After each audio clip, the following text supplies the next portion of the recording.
எல்லாரும் எப்படி நடக்கலாம். வெல்கம் டு சாப்பார்வைகள். இன்னைக்கு நம்ம முட்டை மாஸ் பண்ண போறோம். வாங்க ஃப்ரெண்ட்ஸ், வீடியோக்குள்ள பார்க்கலாம். என்னுடைய ஸ்டைலுக்கு பண்ணேன் ஃப்ரெண்ட்ஸ். குத்து மதிப்பு அள்ளி போட்டு செம்ம சூப்பரா டேஸ்டா இருக்கு ஃப்ரெண்ட்ஸ். செஞ்சு நீங்க சாப்பிட்டு கமெண்ட்ல சொல்லுங்க. இப்போ முட்டை மசாலா பண்ண போறோம். அதுக்கு தேவையானது பேன் வச்சுட்டோம். எண்ணெய் ஊற்றிக்கலாம்.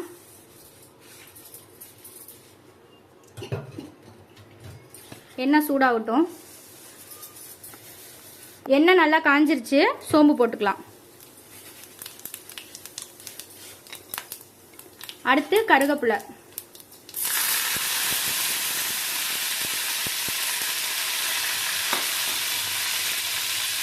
கருவேப்பிலை பொரிஞ்சோடனே வெங்காயம் நல்லா பொடிசா கட் பண்ணி வச்சிருக்கோம்.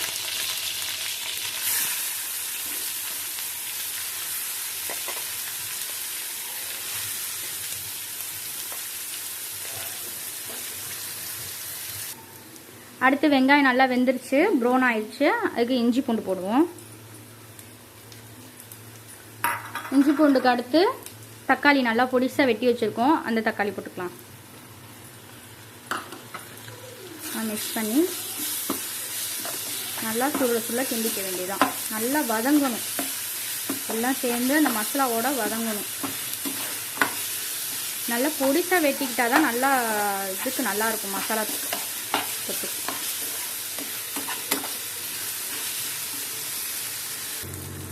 அடுத்து மிளகாத்தூள் வந்துட்டு 1 ஸ்பூன் போட்டுக்கலாம். அடுத்து மஞ்சத்தூள் 1/4 ஸ்பூன்.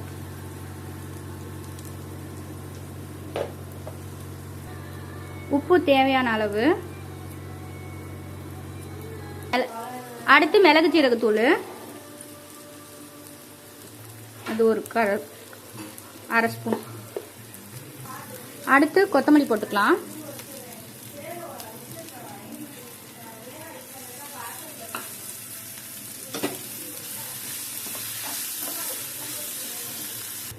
அடுத்து கொஞ்சோண்டு தண்ணி ஊற்றிக்கலாம். அந்த மசாலா இதாகிற வரையும். இது அவ்வளோதான். மசாலா நல்லா எண்ணெய் பிரிஞ்சு வந்துருச்சு. இதை எடுத்து தனியாக ஓரமாக வச்சுக்கலாம். அடுத்து ஒரு கடைச்சட்டி எடுத்துக்கலாம். பெரிய கடைச்சட்டியா ஓரமாக வச்சுட்டு நல்லா பெரிய கடைச்சட்டியாக எடுத்துக்கணும். நல்லா அகலமான சட்டியை எடுத்துக்கணும். முட்டை அப்போ தான் கொத்த முடியும். கொத்து மசாலாக்கு, முட்டை கொத்து மசாலாக்கு. நல்லா சூடாயிடுச்சு கடைச்சட்டி. எண்ணெய் ஊற்றிக்க வேண்டியதான். நம்மளுக்கு என்ன தேவையோ அதை ஊற்றிக்கலாம். வீட்டில் என்ன இருக்கோ கொஞ்சோண்டு எண்ணெய் ஊற்றிட்டு சூடாகட்டும். நல்லா எண்ணெய் சூடாயிடுச்சு. அடுத்து ஜீரகம் போட்டுக்கலாம். ஜீரகம் போட்ட கையோட பொரிஞ்ச கையோட கருவேப்பிலை போட்டுக்கலாம்.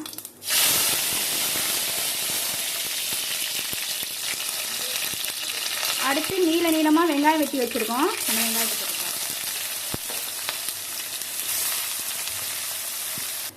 அடுத்து இது வெந்துட்டு இருக்கும் போது கொஞ்சம் அரை வேக்காட்டிலேயே நம்ம மசாலா செஞ்சு வச்ச மசாலாவை சேர்த்துக்கலாம்.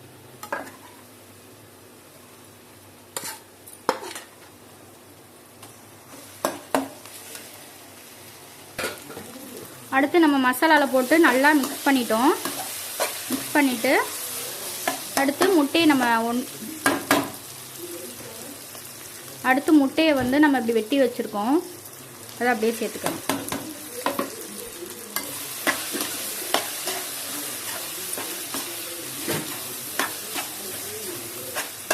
நல்லா மிக்ஸ் பண்ணணும். மிக்ஸ் பண்ணிவிட்டு 2 கரண்டி வேணும். தோசை கரண்டி எடுத்துக்கலாம். தோசை கரண்டியை வச்சுட்டு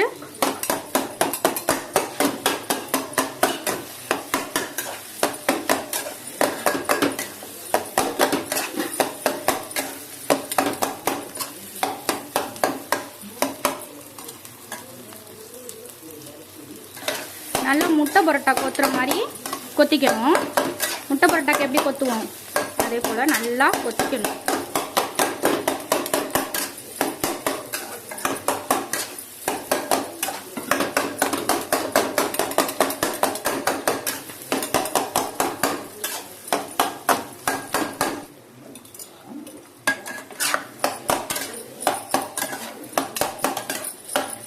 நல்லா கொத்திக்கோங்க.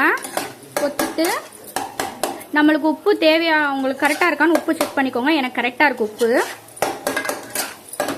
நல்லா கொத்துறது தான் நல்லா டேஸ்ட் ஆகும்.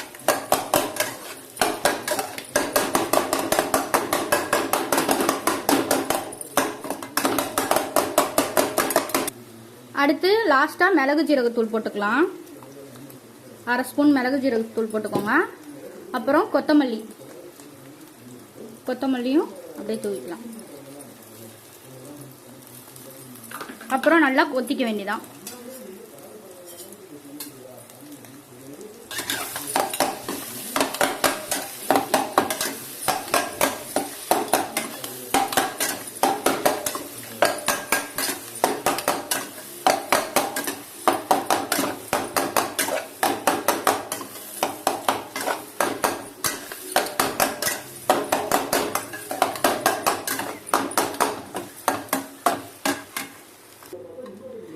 அவ்வளோதான் ஃப்ரெண்ட்ஸ், எல்லாம் முடிஞ்சு.